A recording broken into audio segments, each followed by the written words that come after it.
اب جب ہم حرکات پڑھیں گے تو سب سے پہلے زبر کو پڑھیں گے جو اول نمبر پہ ہے. سب سے پہلی پڑھی حرکات میں کون سی ہے؟ اول نمبر پر زبر ہے. تو پڑھی حرکات میں سب سے پہلے ہم زبر کو پڑھیں گے. بس جوڑ کرنے کا آسان طریقہ ہے. جوڑ کرنے کا طریقہ یہ ہے کہ پہلے حرف کا نام لیں، بعد میں جو بھی حرکت ہو اس کا نام لیں گے. بس یہ اس حرف اور حرکت کی جوڑ ہوگی. جوڑ کرنے کا طریقہ یہ ہے کہ پہلے حرف کا نام لیں، بعد میں جو بھی حرکت ہو اس کا نام لیں گے. بس یہ اس حرف کی اور حرکت کی جوڑ ہوگی. یہ اوپر دیکھیں، یہ جوڑ کا طریقہ ہے، اور نیچے یہ رواں ہے.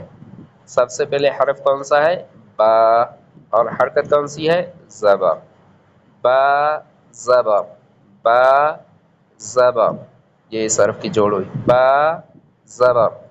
جب ہم جوڑ کرتے ہیں نا تو ہمارے دماغ میں خود بخود رواں کی آواز آ جاتی ہے. اس کی رواں ہوئی ب، ب. اس کی رواں کیا ہوئی؟ ب. ب کیا ہوئی؟ اس کی رواں. ب کیا ہوئی؟ اس حرف کی رواں. اور جوڑ کیا ہوئی؟ با زبر. با زبر کیا ہوئی؟ اس حرف کی جوڑ. با زبر کیا ہوئی؟ اس حرف کی جوڑ. بس سب سے آسان طریقہ ہے جوڑ کا.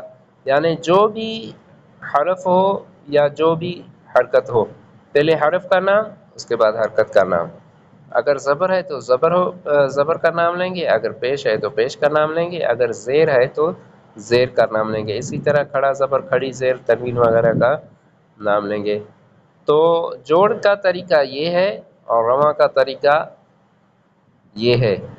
جب ہم جوڑ کریں گے تو رواں خود بخود ہمارے دماغ میں آ جائے گی.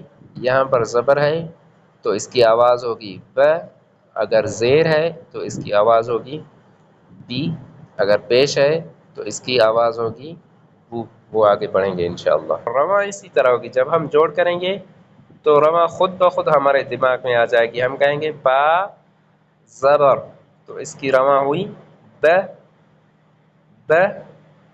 وہ تین باتیں جو آپ نے پڑھی تھی، سب سے پہلے جھٹکا نہیں دینا، اور اس کو کھینچ کر نہیں پڑھنا، اور مجہول نہیں پڑھنا. ٹھیک ہے؟ حرکات والے، پڑھی حرکات والے حروف کو جھٹکے سے نہیں پڑھنا، کھینچ کر نہیں پڑھنا، اور مجہول نہیں پڑھنا. با زبر، یہ ہو گیا ب. بس جوڑ کا طریقہ آسان ہے. ٹھیک ہے؟ سب سے آسان طریقہ یہ ہے. بس آپ کو یہ دو چیزیں آنی چاہیے تو آپ کے لیے آسانی ہوگی. جوڑ اور رواں، جوڑ اور رواں. جوڑ کا طریقہ یہ ہے با زبر، با زبر. رواں ہوئی ب. رواں کس طرح ہوگی؟